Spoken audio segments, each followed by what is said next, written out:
Hello বন্ধুরা, কেমন আছো সবাই? আশা করি সবাই খুব ভালো আছো। আমিও খুব ভালো আছি। তো বন্ধুরা, আজকে আমি তোমাদের সঙ্গে একটা রান্না শেয়ার করব, যেটা আমরা খাই, যেভাবে রান্না করি বাড়িতে, সেই রান্নাটাই। তো চলো, আমি কি রান্না করছি আর কিভাবে রান্নাটা করছি সেটাই আজকে আর কি দেখাবো তোমাদেরকে। তো এখানে এক মাছ নিয়ে এসেছিলো বাড়িতে, সিলভার কাপ। ওই মাছটাকে আমি ভালো করে ধুয়ে নুন হলুদ মাখিয়ে এবার মাছটাকে আমি ভাজতে রাখবো। তো আজকের রান্নাটা হচ্ছে মাছ দিয়ে আলু ফুলকপির তরকারি। খুব ভালো লাগে খেতে। কারা কারা খেতে ভালোবাসো জানিও। আমি জানি অনেকে আছে সবজি মাছ দিয়ে মানে খেতে ভালোবাসে না, অনেকেই আছে রান্না করেও না। তো আমি বলবো, যেসব বন্ধুরা এভাবে খায় না, করে না, তারা একবার ট্রাই করতেই পারে। এভাবে রান্না করলে সত্যিই খুব ভালো লাগে, খেতে খারাপ হয় না, খুব ভালো হয়।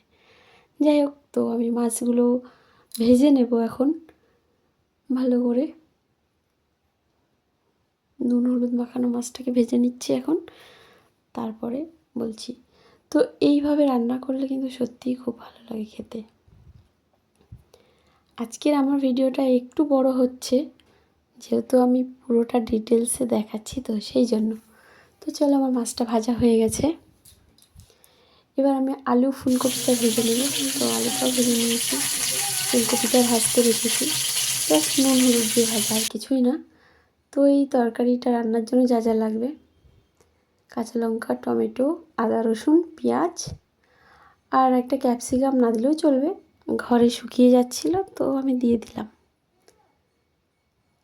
তারপরে এখন তেল দিয়ে দিলাম কড়াইতে, একটু পাঁচফোড়ন দিলাম। আর এবার একে একে পেঁয়াজ, কাঁচা লঙ্কা, টমেটো, আদা রসুন সব একে একে দিয়ে দেবো।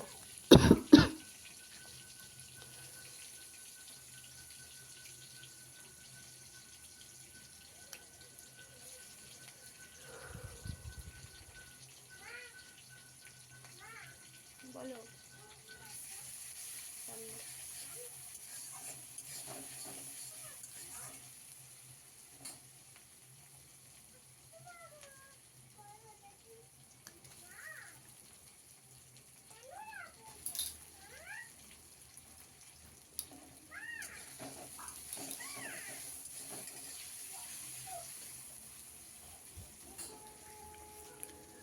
তো মশলাটা ভালোভাবে কষানো হয়ে গেলে তারপর আমি সব সবজি ঢেলে দেবো এতে। আগে মশলাটা ভালোভাবে কষতে হবে।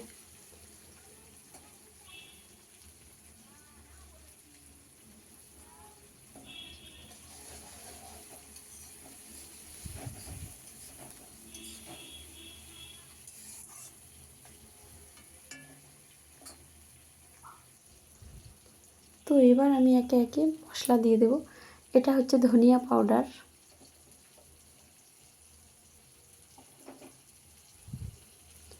ধনিয়া পাউডার দেওয়া হলো।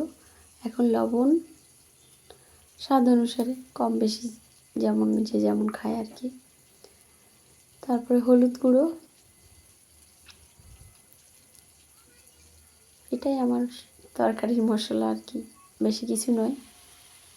আমি লঙ্কা পাউডার দিইনি, কারণ কাঁচা লঙ্কা দেওয়া আছে, সেই জন্য আর কি।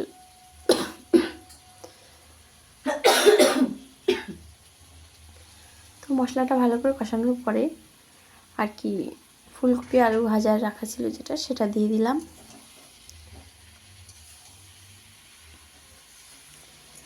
এটাও কিছুক্ষণ ভালো করে কষাই করার পরে তারপরে জল দেব।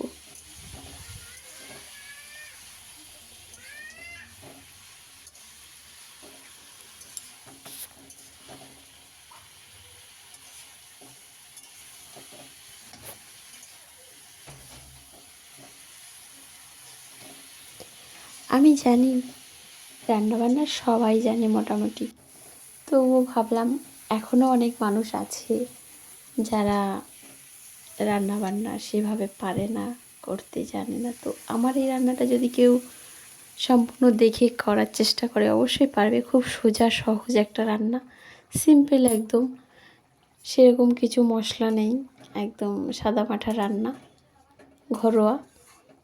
তো চাইলে সবাই করতেই পারবে। পুরো ভিডিওটা দেখার জন্য অনুরোধ রইল। আর কেমন হয়েছে অবশ্যই জানিও কমেন্টে। তো আমি এখন তরকারিটা ফুটে উঠেছে, তো ভাজা মাছগুলো দিয়ে দেব, কিছুক্ষণ ফোটাবো। তারপরে ফোটানোর পরে একটু জিরে গুঁড়ো দিয়ে কিছুক্ষণ ফুটিয়ে নামিয়ে নেব।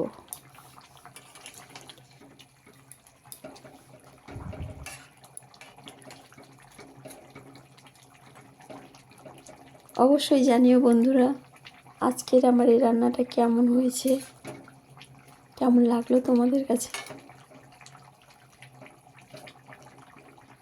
আর কারা এভাবে রান্না করে খাও, কারা খাও না সেটাও জানিও। আমি জানি অনেকেই খায় না এভাবে রান্না করে, আমরা খাই, সেই জন্য আমি রান্নাটা শেয়ার করলাম। চলো, রান্নাটা প্রায় প্রায় কমপ্লিট। আমি জিরে গুঁড়োটা দিয়ে দিলাম, আর একটু ফুটলে নামিয়ে নেব, হয়ে যাবে আমার রান্না।